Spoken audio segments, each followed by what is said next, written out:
अध्यात्म विश्व विज्ञान यूट्यूब चैनल पर हम अपने सभी मित्रों का हार्दिक स्वागत करते हैं। मित्रों, ये जगत कर्म प्रधान है, कर्म करना ही पड़ता है।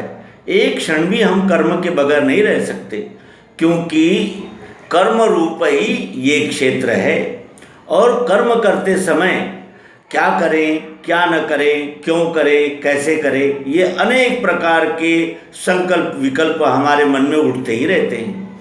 ऐसे ही संकल्प विकल्प अर्जुन के मन में भी उठे।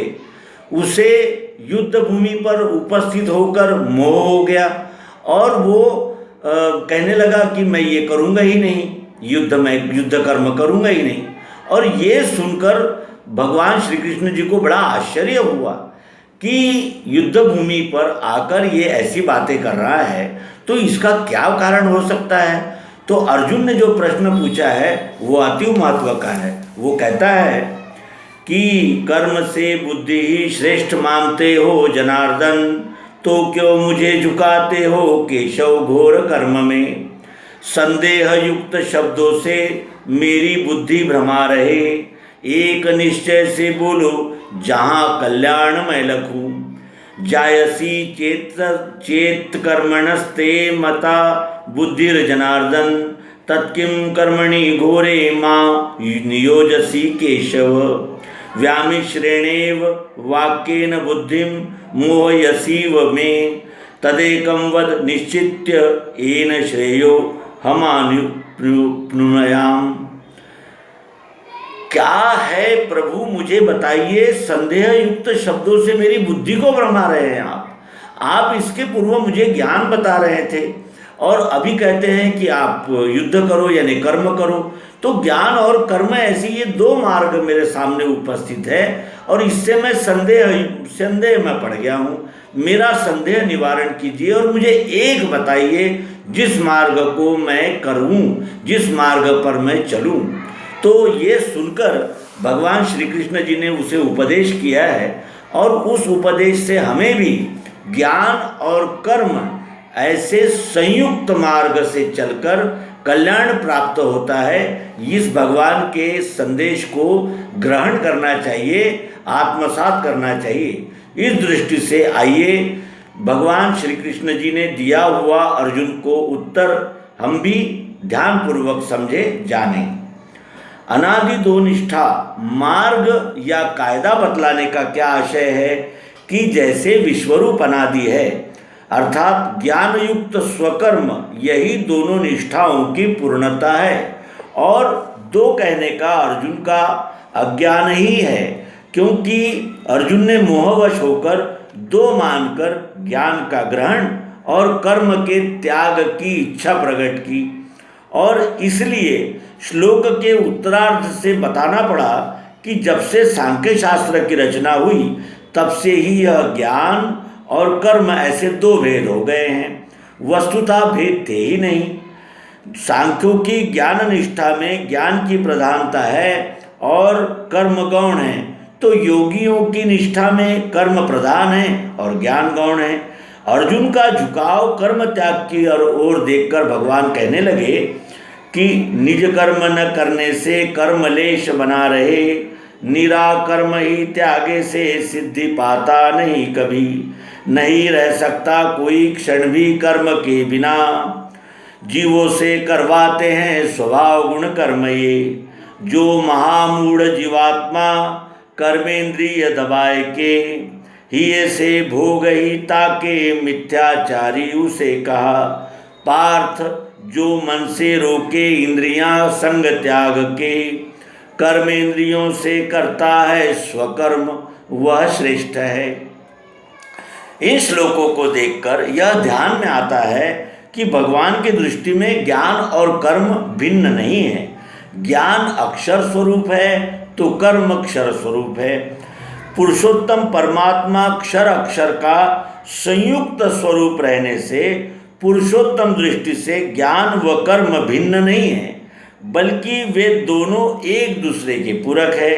ज्ञान प्रकाश रूप है तो ज्ञान रूपी प्रकाश में होने वाली विश्व सेवा कर्म है।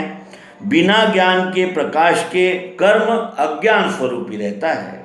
अब कर्म का रहस्य क्या है, कर्म त्याग संभव है, ये सब जानने के लिए हमें इन श्लोकों की ओर सूक्ष्म दृष्टि से देखना होगा।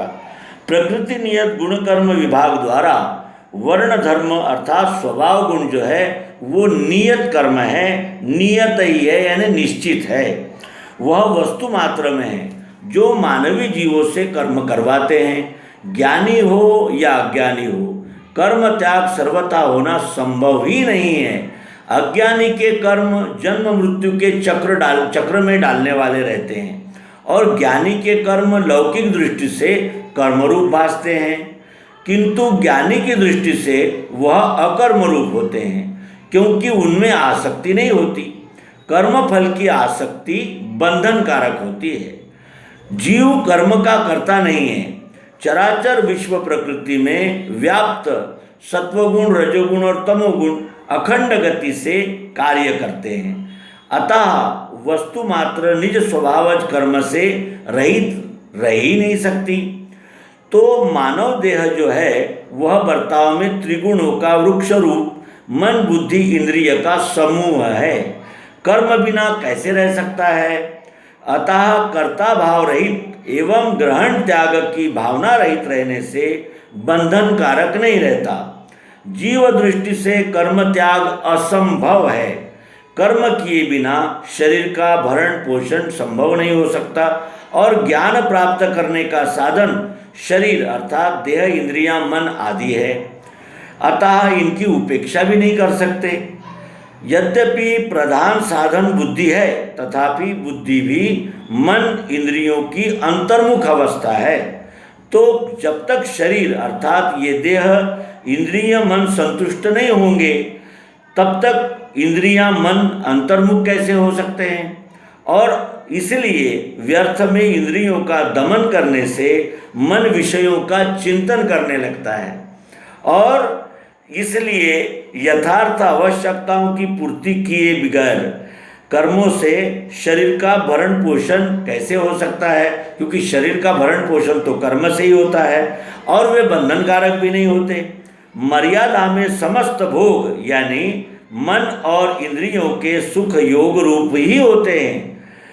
यह कर्म बंधन कारक नहीं हो सकते बल्कि निष्काम होते हैं अर्थात शुद्ध कामना पूर्ति हेतु होने वाला कर्म है। मनुष्य जब इंद्रिय सुखों में आसक्त होकर यानी प्रिय रूप सुख यानी इंद्रिय सुख को अंतिम समझने लगता है तब वह बुद्धि मलिन हो जाती है और तब वह बंधन कारक व फलाशक्ति बढ़ाने वाली ही होती है और वह कर्म भी बंधन कारक हो जाते हैं और फिर जब कर्म ही बंधन कारक हो गए तो वो फलाशक्ति में अटक जाते हैं। मनुष्य को प्रेय व श्रेय दोनों सुख मिलने से समाधान यानी आत्मानंद की अनुभूति मिलती है। श्रेय सुख का अर्थ है स्वयं का यथार्थ ज्ञान और उससे मिलने वाली संतुष्टि।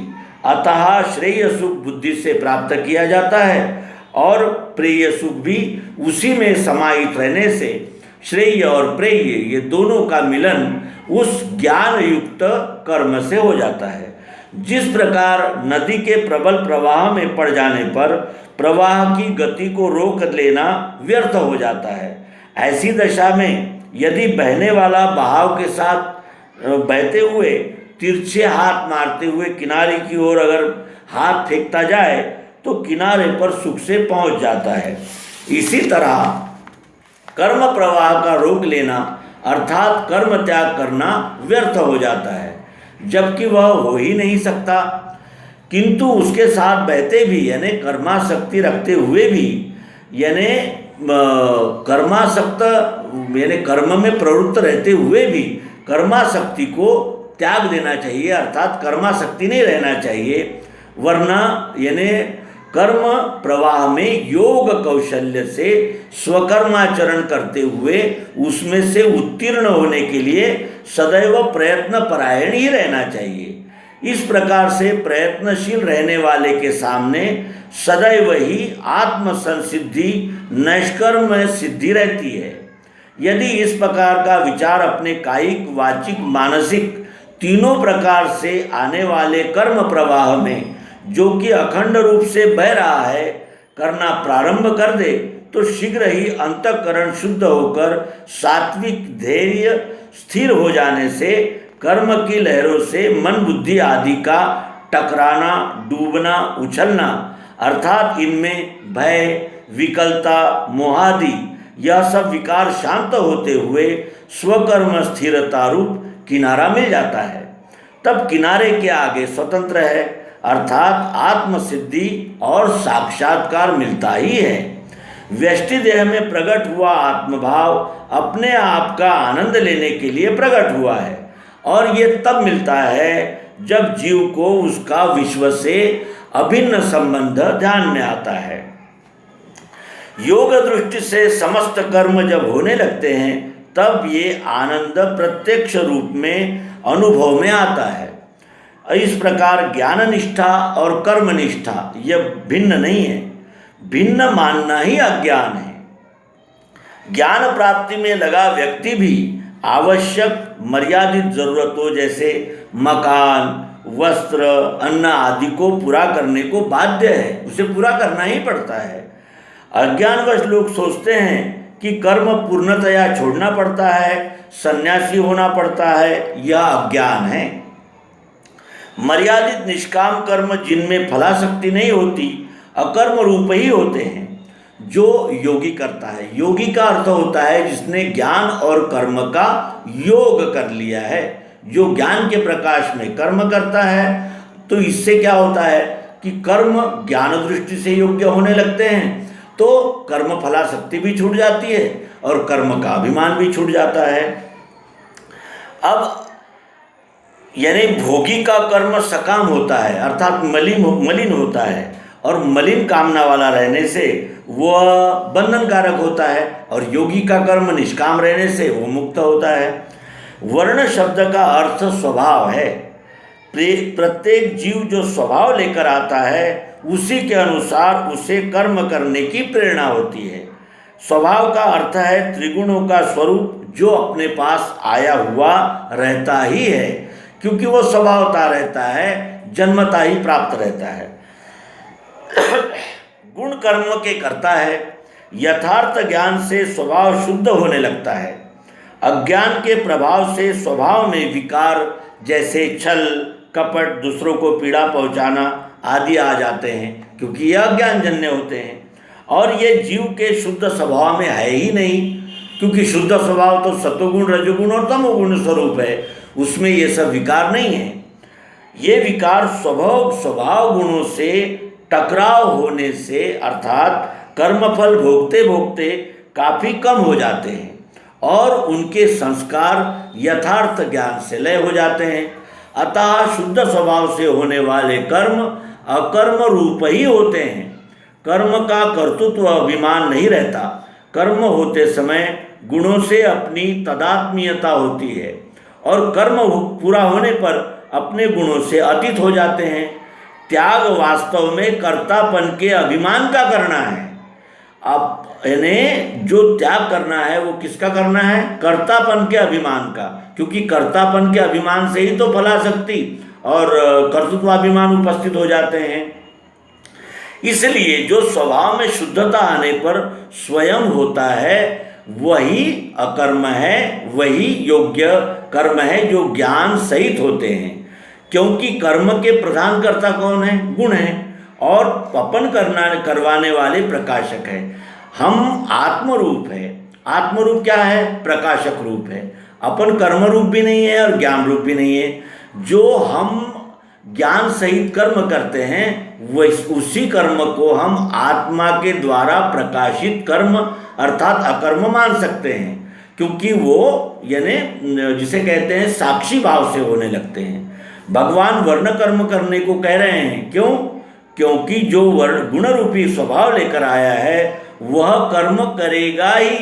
बगैर कर्म से एक क्षण भी इस विश्व में ये जीव नहीं रह सकता, क्योंकि इसका अक्षर भाव कर्म रूप ही तो है। ये शरीर धारण करके आया है, इसलिए कर्म करना इसके लिए अनिवार्य है और इसीलिए कर्म त्याग हो ही नहीं सकता। केवल कर्तापन का अभिमान ही त्यागना है। कर्म कोई त्याग नहीं सकता और कर्म किए बगैर कोई रह नहीं सकता। तो मित्रों, यहाँ हमने अध्याय 3 के अर्जुन के प्रश्न जो थे कि कर्म से बुद्धि ही श्रेष्ठ मानते हो जनार्दन, तो क्यों मुझे झुकाते हो केशव घोर कर्म में। संदेह युक्त शब्दों से मेरी बुद्धि भ्रमा रहे, एक निश्चय से बोलो जहाँ कल्याण मैं लखूं। इस प्रश्न का हमने यथामति यथाशक्ति विचार किया है। हम सब कर्म करते समय ज्ञान को आधारभूत बुद्धि से कर्म करेंगे तो कभी भी कर्म फलाशक्ति और कर्तृत्वाभिमान में नहीं फंस सकते। और इसी प्रयत्न के लिए हमें दिव्य दृष्टि दिव्य चक्षु का सहारा लेना पड़ता है। और दिव्य दृष्टि दिव्य चक्षु को धारण करके ही अगर हम गीता का अध्ययन मनन चिंतन करते हैं तभी वो लाभदायी होती है। ये कहते हुए इस अंक का समापन करेंगे। धन्यवाद। नर्मदे हर सद्गुरु भगवान की जय।